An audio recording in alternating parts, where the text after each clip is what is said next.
नमस्कार, मैं हूं आपके साथ नेहा दुबे। एपीएन के लोकप्रिय कानूनी प्रोग्राम लीगल हेल्पलाइन में आप सभी का बहुत स्वागत है। इसमें हमारे कानूनी विशेषज्ञ रोजमर्रा की जिंदगी की समस्याओं से जुड़े कानूनी मसलों पर आपकी शंकाओं का समाधान करते हैं। आप भी फोन करके कानूनी राय ले सकते हैं। आज हम आपको चैरिटेबल एंडोमेंट एक्ट यानी कि धर्मार्थ संपत्ति कानून के बारे में जानकारी देंगे और इस वक्त हमारे साथ मौजूद हैं कानूनी विशेषज्ञ अधिवक्ता परमानंद पांडे जी। सर, बहुत बहुत स्वागत है आपका। नमस्कार जी, तो पांडे जी आपको बहुत ही विस्तार से इस विषय से संबंधित जानकारी देने वाले हैं। अगर आपका भी कोई सवाल है तो आप हमें फ़ोन कर सकते हैं, फ़ोन करके कानूनी राय ले सकते हैं। नंबर्स आपकी टीवी स्क्रीन पर फ्लैश हो रहा है। 01206127 पर कॉल करें या फिर 01206127 पर भी आप हमें कॉल कर सकते हैं और धर्मार्थ संपत्ति से जुड़ी हुई कानूनी जानकारी आप ले सकते हैं। तो सर, पहला और महत्वपूर्ण सवाल ये है कि धर्मार्थ संपत्ति अधिनियम का मुख्य उद्देश्य क्या है, मोटिव क्या है सर इसका? देखिए नेहा जी, इसका मुख्य उद्देश्य तो ये है कि जैसा इसका नाम सजेस्ट करता है कि धर्मार्थ कोई भी काम अगर किया जाए, जैसे आप शैक्षणिक कार्य कर रहे हैं या कोई अस्पताल खोल रहे हैं, ये इस ढंग की चीजें की जा रही हैं जिसमें केवल धर्म का कार्य होता है। धर्म मानना है रिलीजियस नहीं, ऐसा काम जो आपको लग रहा हो कि ये दूसरे की मदद करने के लिए किया जा रहा है, वो उसका धर्मार्थ संपत्ति उपयोग हुआ। आप देखते होंगे जगह जगह पर धर्मार्थ नेत्र चिकित्सालय लिखा रहता है, कहीं कहीं धर्मार्थ चिकित्सालय लिखा रहता है और कहीं कहीं पर ये धर्मार्थ विद्यालय, अन्य विद्यालय, कौन सा विद्यालय, ये उसी कार्य के लिए प्रयोग किया जा सकता है जिस कार्य के लिए उसका उद्देश्य है। ये इसमें ये केवल शिक्षा के क्षेत्र में, चिकित्सा के क्षेत्र में और इसी ढंग के गरीबों की भलाई के लिए किसी काम को किया जाए, इस संपत्ति का उद्देश्य होता है धर्मार्थ।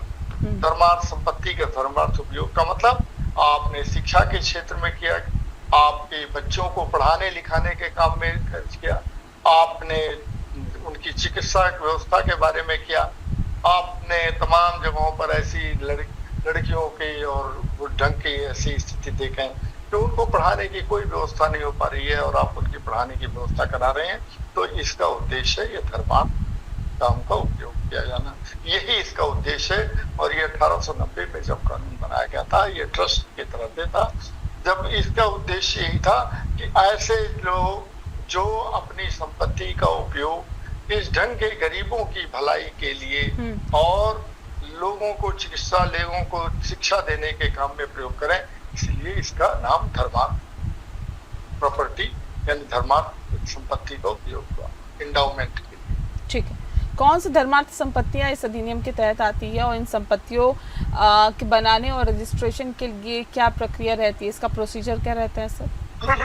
देखिए, कौन सी संपत्तियां, मान लीजिए किसी व्यक्ति ने तय किया कि मेरे पास बहुत ज्यादा संपत्ति है और सरकारी कहीं पर मान लीजिए वो सुविधा नहीं है, तो ऐसी संपत्ति का उपयोग के लिए उसने ये एक ट्रस्ट बनाया। एक लगभग ट्रस्ट और इसके में थोड़ा सा फर्क होता है, बस केवल ये है कि उसने एक ट्रस्ट बनाया जिसमें वो सरकार से उसका पंजीकरण कराया और पंजीकरण कराने के बाद उसमें वो पूरी तरह से अपने उद्देश्य को देता है कि किस उद्देश्य के लिए इस पैसे का उपयोग किया जाएगा।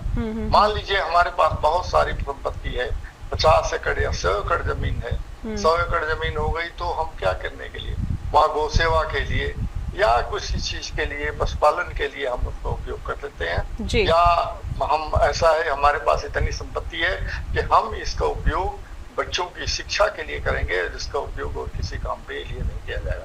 तो इसमें इन सारी शर्तों को लिखा होता है कि किस उद्देश्य के लिए आप इस संपत्ति का उपयोग करेंगे, यही इसका उद्देश्य है और इसी उद्देश्य के लेकर के आप इसका पंजीकरण कराते हैं। पंजीकरण कराने के बाद ही तभी इसका प्रयोग आप कर सकते हैं। ठीक है, धर्मार्थ ट्रस्टों के प्रशासन और प्रबंधन के लिए क्या आवश्यकताएं होती है? देखिए, प्रशासन और प्रबंधन के लिए सबसे जरूरी चीज है कि आपका तो इसका रजिस्ट्रेशन जरूरी है और इसमें ऐसा नहीं है कि बहुत सारे लोग होने चाहिए। हाँ। ये इसका ये है कि देखिए, दो तरह के लॉज है, जैसे एक सेंट्रल लॉज, एक स्टेट लॉज। आपने कहाँ रजिस्ट्रेशन कराया है, स्टेट लॉज के तहत कराया है या सेंट्रल लॉज के केंद्रीय नियम कानूनों के तहत कराया है। आप उसी के अनुसार आप उससे काम करने के लिए बाध्य होंगे, उसी के अनुरूप इस चीज का आप प्रयोग कर सकते हैं। अब उसके में बहुत ज्यादा लोग नहीं होते, एक व्यक्ति जो होता है वो ट्रस्ट के लिए अपनी संपत्ति देता है, दूसरा उसके लिए होता है कि कौन आदमी कैसे इसका प्रयोग करेगा, उसके लिए वो नियुक्त किया जाता है, वो उसको रखा जाता है। अगर आप चाहें तो बहुत सारे लोगों को भी ट्रस्ट में रख सकते हैं, 10, 15, 11, 20, 25 एक ढंग का रख सकते हैं, लेकिन अगर जरूरत पड़ी तो केवल एक व्यक्ति अपना ट्रस्ट बना करके और वो किसी व्यक्ति को नियुक्त कर सकता है जो इस चीज को देखेगा कि कहाँ इसका उपयोग हो रहा है और कैसे इसका उपयोग हो रहा है, किन कारणों से इसका लेखा जोखा तैयार करेगा और उस लेखा जोखा को हर साल सरकार के सामने पेश करना पड़ेगा, रजिस्ट्रार के सामने पेश करना पड़ेगा और ये बताना पड़ेगा कि इन कार्यों के लिए इसका पंजीकरण किया गया था और इसी कार्य के लिए इस पर इतनी धनराशि को खर्च किया गया है।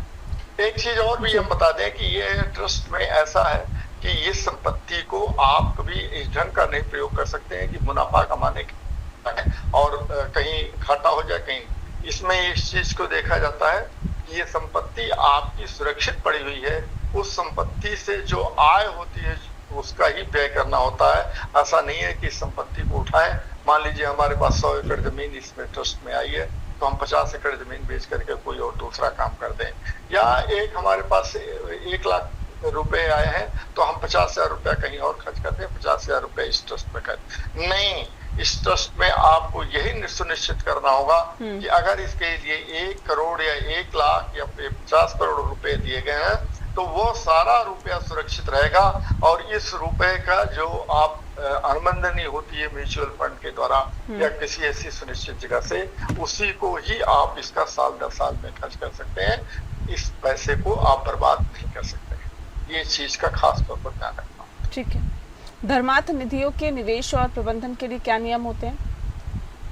देखिए, निवेश के लिए यही तो बताया ना, प्रबंधन के लिए और निवेश के लिए यही खास तौर पर रखते हैं कि मान लीजिए किसी ट्रस्ट ने बहुत ऐसे बना दिए जाते हैं तो उसमें उसने दे दिया 50 करोड़ रुपए या 100 करोड़, तो इसका ये 50 करोड़ रुपया वो सुनिश्चित रहेगा।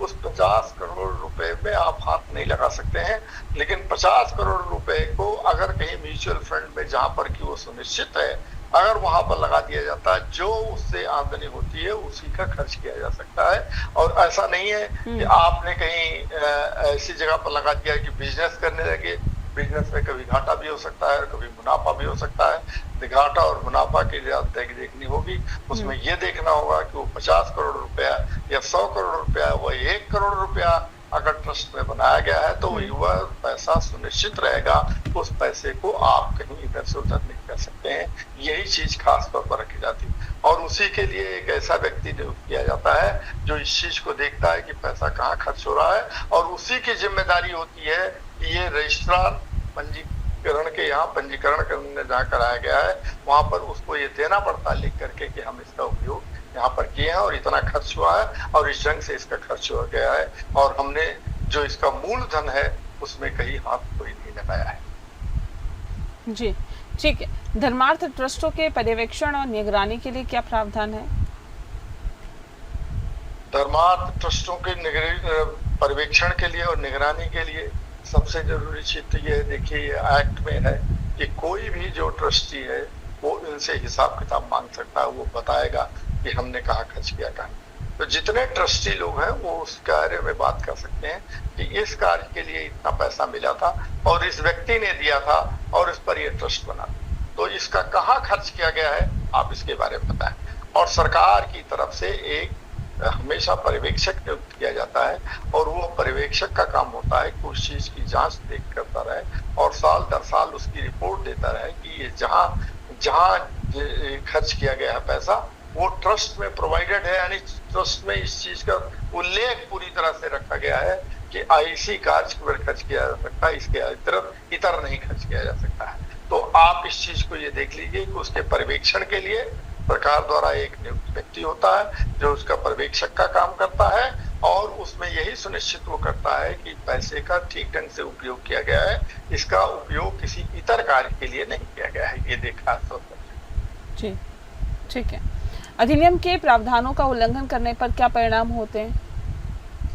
उल्लंघन करने पर आप इसका तो जो व्यक्ति अगर उल्लंघन करता हुआ पाया जाता है, उस व्यक्ति को सरकार को अधिकार है कि वो उसको हटा दे। फिर उसका पूरी तरह से उस चीज को देखे कि अगर इसका उल्लंघन नहीं किया तो इसका फिर से पुनर्गठन किया जा सकता है। और उसमें इस चीज को सुनिश्चित कराया जाता है कि ऐसे व्यक्तियों को लाया जाएगा जो व्यक्ति पूरी तरह से समर्पित भाव से काम कर रहा है। उस चीज को देखना होगा और उससे उसकी जांच परख पूरी तरह से की जाएगी कि क्या व्यक्ति का पूरा एंटीसीडेंट्स जो है वो ठीक है कि नहीं है। अगर एंटीसीडेंट्स ठीक नहीं है तो ऐसे व्यक्ति को उसमें नहीं ले आया जाएगा। नहीं तो आप उस चीज को देखना पड़ेगा कि वो व्यक्ति का एंटीसीडेंट ठीक है, उसको नहीं लाया जा सकता है। तो दूसरा व्यक्ति जिसका एंटीसीडेंट ठीक है या कोई और भी काम उसने ठीक से किया है जो दूसरे ट्रस्ट को चला रहा है और दूसरे ट्रस्ट को चलाने में उसकी पूरी तरह से जानकारी है, तो तब नहीं तो ऐसे व्यक्ति जो उल्लंघन करते हुए पाए जाते हैं उनको उस ट्रस्ट से पूरी तरह से बेदखल यानी दूर किया जा सकता है, उनको हटा दिया जा सकता है। ठीक है। अब ये बताइए कि धर्मार्थ ट्रस्टों के पंजीकरण मतलब उसके रजिस्ट्रेशन और मान्यता के लिए क्या प्रक्रिया रहती है, इसका क्या प्रोसीजर रहता है? देखिए, इसके लिए बाईलॉज तो आपको बनाने ही पड़ेंगे। हाँ जी। जो एमओयू है आपको मेमोरेंडम ऑफ अंडरस्टैंडिंग तैयार करनी पड़ती है कि हम इस कार्य के लिए कर रहे हैं इसका प्रयोग और हमारे पास कहाँ से धन आया है। सारे चीजों स्रोत को आपको बना करके रजिस्ट्रार के यहाँ आपको इसके पास देना पड़ता है। रजिस्ट्रार इस पर कुछ दिन तक देखते हैं कि हाँ क्या स्थिति है और उसका पता लगाने के बाद रजिस्ट्रार इसका रजिस्ट्रेशन कर देते हैं। इसके खास इसमें कुछ और नहीं है। जैसा सामान्य तौर पर प्रक्रिया है कि आपको मेमोरेंडम ऑफ अंडरस्टैंडिंग तैयार करनी पड़ती है। मान लीजिए कोई भी कार्य का आप शुरू करना चाहते हैं तो आप उसमें बताते हैं ना कि मैं किन किन कार्यों के लिए इसका प्रयोग करना चाहता हूँ और कहाँ से हमको धनराशि मिलेगी, इस धनराशि का कैसे उपयोग किया जाएगा और किस वातावरण में और कहाँ पर किस क्षेत्र में किया जाएगा, ये सारी चीजें आपको देनी पड़ती है। फिर उसका रजिस्ट्रेशन हो गया। जब उसका रजिस्ट्रेशन हो गया तो काम करने के आपको छूट मिल जाती है, पूरी सुविधा मिल जाती है और उसी के अनुसार आप प्रयोग करते हैं। जी, ठीक है। सर, धर्मार्थ ट्रस्टों के संशोधन या परिवर्तन के लिए क्या नियम है? देखिए नेहा जी, ये एक चीज बताएं, जैसे आपने धर्मार्थ ट्रस्ट में आपने बता दिया कि मैं इस कार्य के लिए खर्च कर रहा हूँ और इस कार्य के लिए हमने ये ट्रस्ट बनाया है, लेकिन मान लीजिए उसका उद्देश्य ही नहीं हो तो आप जैसे 1935 से 1940 के बाद आप देखिए, जैसे पोलियो था, पोलियो के टीका दिया जाता था बच्चों को, या जैसे स्मॉल पॉक्स है चेचक का, और चेचक खत्म हो गया। अब चेचक खत्म हो गया तो जो उस समय धर्मार्थ ट्रस्ट बनाए गए होंगे चेचक उन्मूलन के समय के लिए या पोलियो के उन्मूलन के समय के लिए, और वो खत्म हो गया तो क्या करेंगे? उसमें नियम यह है कि ट्रस्ट को खत्म नहीं किया जा सकता है। तो क्या करते हैं उसके लिए? एक सिप्रे नियम होता है, माने ये फ्रेंच वर्ड है, इसका एक कानून में भी प्रयोग किया जाता है कि उसमें आपको ये देखना पड़ता है कि आप उसी से जुड़ी हुई चीज पर उसका उपयोग कर सकते हैं और उसको वहां पर ट्रांसफर कर सकते हैं। तो सिप्रे तहत के तहत इस कानून के तहत इसमें ऐसा है कि मान लीजिए कहीं पर आपने पोलियो के लिए एक चिकित्सालय खोला और पोलियो तो खत्म हो गया, तो पोलियो खत्म हो गया तो आप ऐसी स्थिति को देखेंगे, अपने ट्रस्ट की मीटिंग बुलाएंगे और पंजीकरण जो करने वाला है रजिस्ट्रार से आप बता देंगे कि चूंकि इसकी उपयोगिता खत्म हो गई है, चूंकि ट्रस्ट को रद्द नहीं किया जा सकता है, इस नाते इस धन को या इस संपत्ति को इस कार्य के लिए इस अस्पताल में इसको दे दिया जाए। तो वहां पर वो कार्य उसके लिए हो जाता है कि वहां पर चला जाए। जैसे मान लीजिए हमने अंध विद्यालय खोला और वहां पर कोई अंधे विद्यार्थी नहीं आ रहे हैं, कोई नहीं आ रहा है, तो क्या करेंगे? हम ऐसी स्थिति में वहां पर ऐसा करेंगे कि ट्रस्ट की मीटिंग बुलाएंगे और ट्रस्ट से पास करा करके किसी दूसरे शिक्षण संस्थान में दे देंगे जहां पर कि उसका ठीक से उपयोग हो सकता है। तो ये इसका नियम होता है सिप्रे नियम। इस सिप्रे नियम के तहत ही उसका प्रयोग किया जाता है और हम वहीं पर दे देते हैं और ले जाकर के उसका काम होता है। यही इसका उद्देश्य है कि अगर मान लीजिए नहीं हुआ है तो आप वहां कर दीजिए, क्योंकि ट्रस्ट को खत्म नहीं किया जा सकता। ठीक है सर, धर्मार्थ ट्रस्टों के विघटन या समाप्ति के लिए क्या प्रक्रिया रहती है? जो मैंने अभी आपको बताया ना कि विघटन या समाप्ति के लिए किसी ट्रस्ट का विघटन नहीं किया जा सकता। जो धर्मार्थ ट्रस्ट का विघटन नहीं किया जा सकता, इसको समाप्त भी नहीं किया जा सकता है। इसके लिए वही सिपरे नियम लागू होता है और उसी नियम के तहत हम जो उसके निकटस्थ जो चीजें होती हैं उन्हीं निकटस्थ चीजों में इस संपत्ति का स्थानांतरण करवा देते हैं और वह रजिस्ट्रार की देखरेख में होता है। रजिस्ट्रार के देखरेख में उसको बताया जाता है कि इतना पैसा मिला हुआ है और ये पूरी तरह से सुरक्षित है, पैसा संपत्ति पूरी तरह से सुरक्षित है और इस संपत्ति का वहां पर स्थानांतरण कर दिया जाए, उस संपत्ति को उसमें भेज दिया जाए, उसको ट्रांसफर कर दिया जाए, जिससे कि वहां पर उपयोग हो सके। वो भी कोई ट्रस्ट ही होगा, ऐसा नहीं होगा कि बिना कोई ट्रस्ट नहीं, वो भी एक ट्रस्ट होगा और उसी ट्रस्ट में धर्मार्थ पैसे को आप लगा देंगे जहां से उसका काम होता। तो ये विघटन तो नहीं हुआ, लेकिन विघटन की एक प्रक्रिया ये हो गई कि ये ट्रस्ट खत्म हो गया लेकिन दूसरे ट्रस्ट में चला गया पैसा, तो इसको आप मान सकते हैं हमारे लिए तो विघटन हो गया, लेकिन दूसरे ट्रस्ट में चला गया जहाँ की उसका उपयोग हो रहा है और उस उपयोग के कारण लोग लाभान्वित हो रहे हैं। जी ठीक है। जैसे मैंने एक उदाहरण दिया था कि जैसे पोलियो का काम है, 1940 के आसपास पोलियो का बहुत बड़ा प्रकोप था। अब वो पोलियो का प्रकोप खत्म होने के बाद अगर जो उस समय धर्मार्थ ट्रस्ट बनाए गए थे, वो इंडाउमेंट ट्रस्ट बनाए गए थे, उनका पैसा लगा दिया गया दूसरे अस्पताल में जहाँ पर कि उसका उपयोग किया जा रहा है। ठीक है, बहुत शुक्रिया आपका सर, आपने बहुत ही विस्तार से, बहुत ही तफसील से हमारे दर्शकों को जानकारी दी, इसके लिए आपका बहुत बहुत शुक्रिया। इसी के साथ लीगल हेल्पलाइन में फिलहाल इतना ही, मुझे दीजिए इजाजत, नमस्कार।